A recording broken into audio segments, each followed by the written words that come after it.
ጤና ይስጥልኝ ዳዊት ነኝ ከጆሃንስበርግ ሳውዝ አፍሪካ እንደምከረማችሁ እንደምንሰነበታችሁ ውድ የፌስቡክ ተከታታዮቼ እንደም የዩቲዩብ ቻናል ተከታታዮቼ ዳዊት ጆበርግ በሚለው የዩቲዩብ አካውንቴ ገብታችሁ ሰብስክራይብ ቤተሰብ በመሆን ላይክ ኮሜንት ሼር ማድረግ ትችላላችሁ አስተያየቶቻችሁን መስጠት ትችላላችሁ እስቲ ዛሬ መጣሁበትን ሐሳብ እናውራ እንነጋገር እንግዲህ እንደምታያቸው ጠቅላይ ሚኒስትር ዶክተር አብይ አህመድ አላባ ሄደው ነበር እስቲ ከተናገሩት ውስጥ ትንሹን ሰምተን እንመለስ አሁን በመላው የኢትዮጵያ ስም መጠይቃችሁ ለአቃቂር እንዲመቻችሁ ሰርታችሁ አሳዩን ከኛ የተሻለ ነገር ሰርታችሁ አሳዩን ዶሮሲ ተመልሼ መጥቻለሁ እንግዲህ ያው የተናገሩትን በጥቂቱ ለመስማት እንደቻላችሁት ሰውየው ሀሜተኛ ናቸው በእውነት በጣም በቃ ቡና አፍልቶ የሚያሙ ሰውዬ ነው እንጂ ሴትዮ ነው እላቸው እኔ ሰውዬ አልላቸው በእውነት እኔ በጣም ነው የሚገርሙኝ እንዴ ህዝብ አትተቹኝ የሚል ሰው እኔ ለመጀመሪያ ጊዜ እንደሳቸው አይነት ሰው አይቻላቅም ህዝብ ይተቻል ሁሌም መልካም ሰራም ጥሩም ሰራ መጥፎም ሰራ አስተያየት መስጠት አለበት ለምን አስተያየት ሰጣችሁኝ ገንቢ ያሉን አስተያየት ለምን አልሰጣችሁኝ ተብሎ እንቧከረየው እንደጻለች ለክ ብስኩቱን እንደቀሙት ጻለች ብሎ ማልቀስ የለበትም ወዶ እስከገባ ወንበሩ ላይ እኮ እሳት ነው ወንበሩ እሳት ነው እሾ ነው ተደላልነ የምትቀመጥበት ቦታ አይደለም ለምን እንደተናገራችሁኝ ተብሎ የዚህናል እንቧከረየው የሚባልበት ጉዳይ አይደለም ማንም መንግስት ወይም ደግሞ በአመራዋለሁ የሚለውን ህዝብ ሄዶ የመጎብኘት መብት አለ ማርነቅ መቻል አለበት ግዴታ ነው ግን የዚህን ያህል እኔ የሰራውትን ያህል እናንተ ሰራ አልሰራችሁምና ብሎ መኮነን የሚያስኮነን ጉዳይ ያለ ነገር አይመስለንም አንተ ጠንክራ እንደተሰራ የሁሉም ኢትዮጵያዊ ያላሰለሰ ጥረት ትችት ጠንክራ እንደተሰራ ያደርጋል እንጂ እንደዚህ እናቱ እንደሄደችበት እናቱ ገበያ እንደሄደችበት ጻለች ብለ እንደታለቅስ አይደለም እችላለሁ ጉንዳም ብለህ እንኳን ህዝቡን ሰድበህ እንኳን ህዝቡ በፈን የመለሰልህ ህዝብ ነው ሌላው ሀገር ቢሆን ኖሮ ትልቅ አመጽ አስነስቶ ስልጣንም ወንበር የሚነቃንቀበትና አንተም ሪዛይን የምታረጋበት ነገር ይፈጠር ነበር ግን ያ ህዝብ ምስኪን ህዝብ ነው ተሰድቦ እንኳን ስቆ ቀልዶ የሚያልፍ ህዝብ ነው እንኳን ሰርተ ያለት አይደለም ማለት ነው ሰድበውም እንኳን ደስ ብሎት ሁሉ ነገር በቀልድ መልክ የሚያይ ህዝብ ነው ዋናው የመጣውበትን ሐሳብ ልንገር አንተ በአገሪቷ ገንዘብና ንብረት ግድቡንም ሰራ አንተ እኮ 38% መጨረስ አቅቶ እኮ የምትንገዳገር ሰውዬ ነህ 38% እኮ ግድቡን አጠናቆ የቴክኒክ ጉዳዮችን ጨርሶ እኮ ወደ ልማት ማምጣት ያቃተ ትልቅ ችግር ያለበት ሰው ነው ያለቀውን ነገር እኮ መጨረስ አቅቶ እኮ እስካሁን ድረስ 6 ዓመት የምትንገዳገር ሰው ነው ምንም የሚደንቅ ነገር የለም ምንም የሰራው ነገር የለም እንደውም አንተ ከመጣ በኋላ ኢትዮጵያ የኋሊት የተንደረደረችበት በጣም አስቀያሚ የሚባል ኑሮ የተኖረበት ሰው በዘሩ በማንነቱ ተለይቶ ጥቃት የሚደርስበት ጉዳይ ነው አንተ ከመጣ በኋላ ማለት ነው ልንገር ሳትሰሩ እኔን አትተቹ አባቱ ሰማለ ብራዘር ልትተች ልትሰደብ መልካም ማድረግህ ልትወቀስ ወደ የገባህበት ነው አይክፋ ስለዚህ ለምን አላደረጋችሁልኝም ለምን አላመሰገናችሁኝም ብለ እንዳታስብ ማንንም አያመሰግንም ሊያመሰግነ የሚችለው ማን እንደው ታውቃለህ ሊያመሰግን የሚችለው ስራ ነው ውጤት ነው ካለፈ በኋላ የሚታይ ውጤት ነው አንተ የሚታይ ውጤት ሳታመጣ አመስግኑኝ ማለት በጣም ይሄ ልጅነትን አልጨረስክም ስለዚህ ልጅነትን ደግሞ እንድትጨርስ ስልጣን ለሚችሉ ማስተዳደር ለሚችሉ ሰዎች ቦታ መልቀቅ ነው ያለብህ እንጂ እንቧከረየው ይሄ አያስፈልግም ብራዘር ተንቀሳቀስ በቃ ካልቻልክ መንቀሳቀስ ነው ጊዜው የነጻነት ነው እንዴ አንተ እኮ $575 ዕዳ አለባችሁ ብለህ እኮ አደባባይ ላይ እኮ ወጣችሁ ክፈሉ ያልኩ ሰው እኮ ብራዘር። ህዝቡ በፍቅር ከሆነ ሁሉን ነገር ማድረግ ይችላል፣ አቅሙም አለው።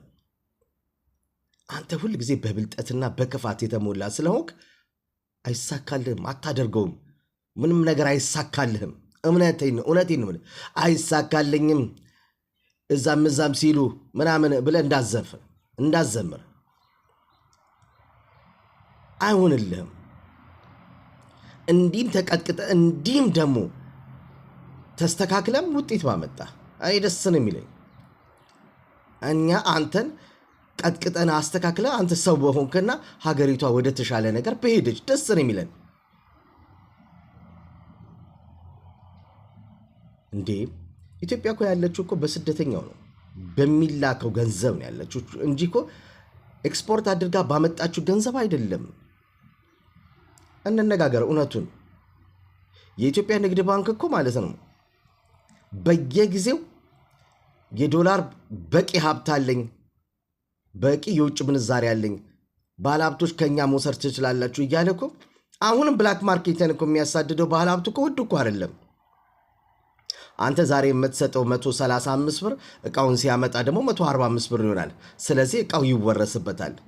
ኢት ቢዝነስ ጭንቅላት አለው፣ አይምሮ አለው፣ ሰው ያስባል። ስለዚህ የሚያዋጣውን ነገር ይሄዳል።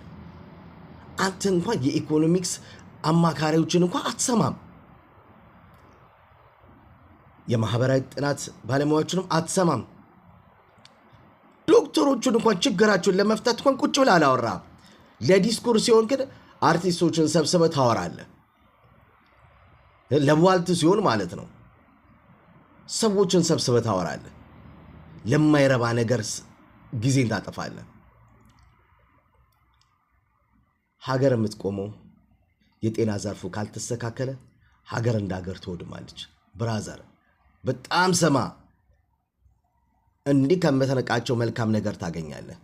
ከሰበሰብካቸው ደናቆራት ግን ምንም ነገር የምታገኘው ነገር የለም። የጤናውን ዘርፉን አሻሽል፣ የትምህርት ፖሊሲን አሻሽል፣ የውጭ ፖሊስን አሻሽል፣ የውስጥ ፖሊስን እንደገና አጥና። ይህ የምክክር ጊዜ ብለህ የምታጠፋውን ነገር ይቅር። ሰዎችን ሰማ፣ አይምሮህን ልቦናን ክፍት አድርግ። ያኔ ሁሉም ነገር ይስተካከላል። አንተ የወንበር ጥማት አይደለ? ማንም ወንበርን አይነካብም። ሰው በልቶ ጠጥቶ ሰላም ወጥቶ ሰላም መግባቱን ነው የሚፈልገው። ስለ አንተ ወንበር የሚጨነቅበት ምንም ጉዳይ የለም። አሁን ደግሞ ምርጫ መጥቷል። በቃ የምትይዘው የምትጨብጠው ጠፍቷል። ምርጫው ለማራዘም ደግሞ የሰላምና የምክክር ኮሚቴ ብለህ ደግሞ ስልጣንን ለማራዘም ማታደርገው ጥረት የለም። በፍጹም ህገ መንግስቱ አይሻርም። ትግራይን እንዳወደምካት አማራን ለማውደም የምታደርገውን ሩጫ ማንም ሰው አይሰማም። ማንም ሰው የአማራ ህዝብ በጣም ብልጥ ነው፣ ከአንተ የባሰ ብልጥ ነው።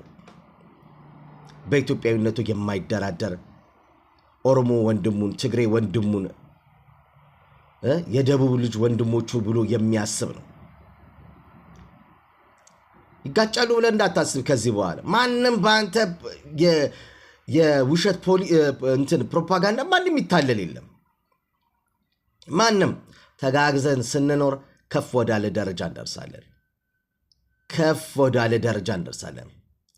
አንዱ ተመልካች፣ አንዱ እንደ ሀገር ባለሀብት የሚቆጠርበት ዘመን በዚህ በ2000 ዘመን የለም። አንተ ድሮ ነህ፣ ገና ነህ፣ አልመጣህም። ወደ ዓለም አልተቀላቀልክም።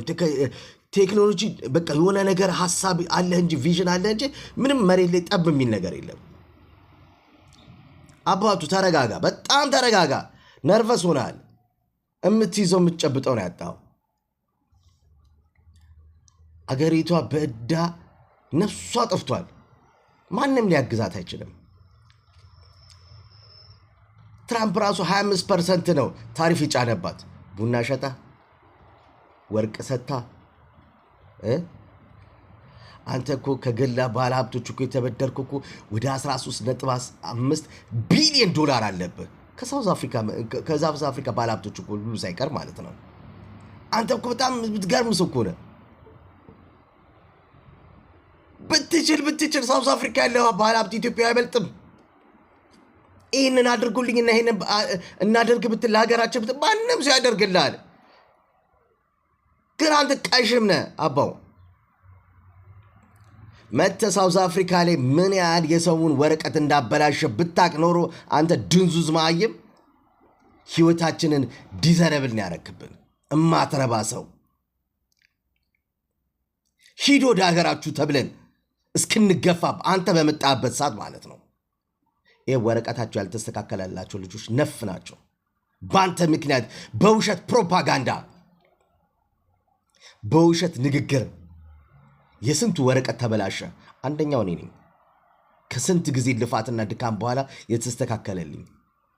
አንተን ደግፌ ወጥቼ ግን አላቅም። በወንድሞቼ ግን ሰልፍ መውጣት ግን ወረቀታቸውን ተበላሽቶ ጉዳቸውን ፈልቶ ነበር። አትችልም፣ ሀገር መምራት አትችልም። አንተ የወሬ ሱስ ነው ያለብህ። ጢጢጢ ቡና እያፈሉ የሚያመሙ ሴቶች አይነት ሰው ነህ። ሀገር መምራት አትችልም። በቃ ተንቀሳቀስ ብራ። እንዴ ደሞ አላባ ገባ እነዛ ምስኪኖቹ ሰዎች ጋር ደሞ ምን ልታደርጋቸው ነው? ከማጋ ልታጣላቸው ነው? ከሰጤው ጋር፣ ከጉራጌው ጋር፣ ከሀዲያው ጋር፣ ከየትኛው ጋር? ከምባታና ሀዲያ ልታጣላ? አልገባኝም። ሐሳብህ ሁሉ የሚገባ አይደለም። እንዲህ ፈረንሳይ ሄደክ 5 ቀን ሙሉ ጣሊያን ለመግባትና ለመሄድና ቪዚት ለማድረግ ቁጭ አልከዛው። እንግሊዝ እንደማትገባ ሲነግሩ ተመልሰ መጣ።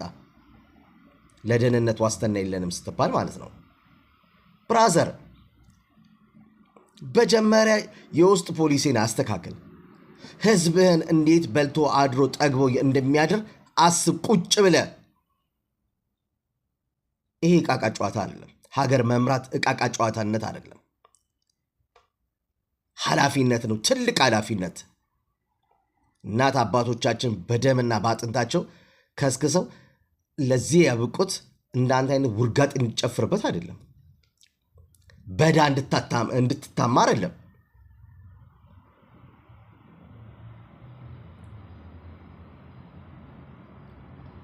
አባው ካልቻልኩታ በቃ ምንም ወሬ አታውራ፣ አያምረር።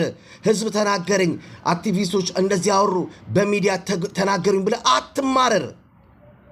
እኔ ለአንተ ነው ማዝነው፣ ማርያምን ለአንተ ነው ማዝነው። ምንም ታሪክ ላልጻፍከው።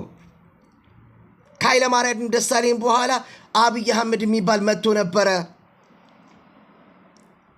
አብይ አህመድ የሚባል ሰው መጥቶ ነበረ። ምን ሰራ ሲባል ምንም። ህዝብ ከህዝብ አጋጨ። አገሪቷን በኢኮኖሚ አደቀቃት፣ በዕዳ አዘፈቃት፣ የማንም ሀገር መጫወቻና መሳለቂያ አደረጋት ተብለ ነው የምትጠራው። አባቱ ህዝብ ለህዝብ አጋደለ። ለስልጣኑ ሲሉ ህዝብ መንግስት ልክ እንደ መንግስቱ ኃይለማርያምና እንደባለፉት ባለስልጣንን ገደለ ተብለ ስም ይነሳል። አባው ታሪክ ይጽፈዋል። ቀሪ መጪው ትውልድ ደግሞ ጣቱን ይጠነቁልብሃል። ለዚህ የሆንበት ምክንያት ተጠያቂው አንተ ነህ ይልሃል። ምን ታመጣለህ ብራዘር? ምን ታመጣለህ? ንገረኝ እስቲ። ሰው እኮ የሚለፋው አንተ ትናንትና ቢልጌትን አመጣሁት ብለህ ኒሻን የሸለምከው ማለት ነው። ከሀብቱ በለጠ የሚያሳስበው ምን ታውቃለህ? ታሪኩን በወርቅ ደማቅ ቀለም ላይ መጻፍ ነው የሚያሳስበው። እሱን ለመጻፍ ነው የሚጣጣረው፣ ገንዘብ አይደለም። አንተ የተሰጠህ ይሄንን ኩሩ ህዝብ፣ ህሊና ያለው ህዝብ፣ ማስተዋል ያለው ህዝብ መምራት ካቃተህ ታዲያ አንተ ማን ልትመራ ነው? አንተ እኮ ባስታጠቃቸው ወታደር እኮ የምትመራ የምትኩራራ ሰው እኮ ነው። በህዝብ የምትኩራራ አይደለም እኮ አንተ ፈሪ ነህ። ህዝብን ቀና ብለን ማታይ።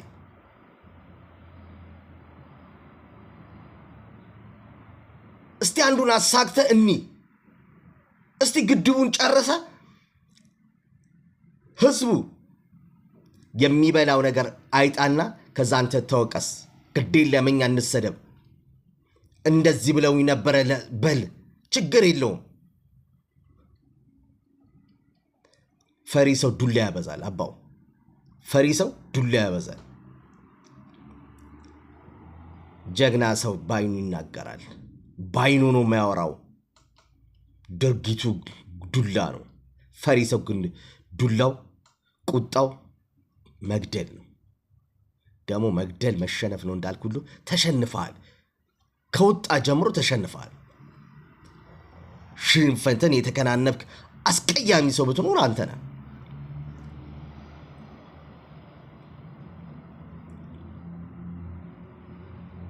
የፖለቲካ ሸፍጥና የፖለቲካ ቁማር በደንብ የምናውቅ ሰዎች ነን። በእድሜያችን የተማረን ሰዎች ነን አባው። ምንም የምታታልለው ህዝብ የለም። ማንንም በእምነት ገባ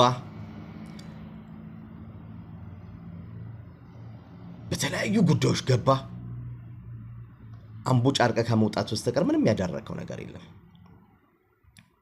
ፋይናሊ ምነግርም እንደው ታውቃለህ፣ ብትችል ራስን አዳምጥ። ቢቀጥል አማካሪዎችህን ዝም ብለህ ስማ። ከምታወራ አትጠይቃቸው፣ ዝም ብለህ አውራ። አንተ ማውራት ብቻ ነው የምትችለው። ዝም ብለህ ስማ። ማዳመጥ። ከሊና ጋር አውራ። እነሱ እየተናገሩ አንተ ከሊና ጋር አውራ። ባለመናገር ስተትን ትቀንሳለህ እንጂ ምንም የምታጣው ነገር የለም ብራዘር። ስለዚህ ተናገሩኝ ከሌ ተናገረኝ ከሌ አወራብኝ ብለህ አትንበጫረቅ። የወጣው የተቀመጥክበት ወንበር እሳት ነው፣ እሾህ ነው። እንዲህ ተደላድለህ የምትቀመጥበት አይደለም። ታሪክ የምትሆንበት ጊዜ ይመጣል። ዳዊት ነኝ ከሳውዝ አፍሪካ ጆሃንስበርግ። የሳይማን ኢትዮጵያ ለዘላለም ትኑር። ዋጓን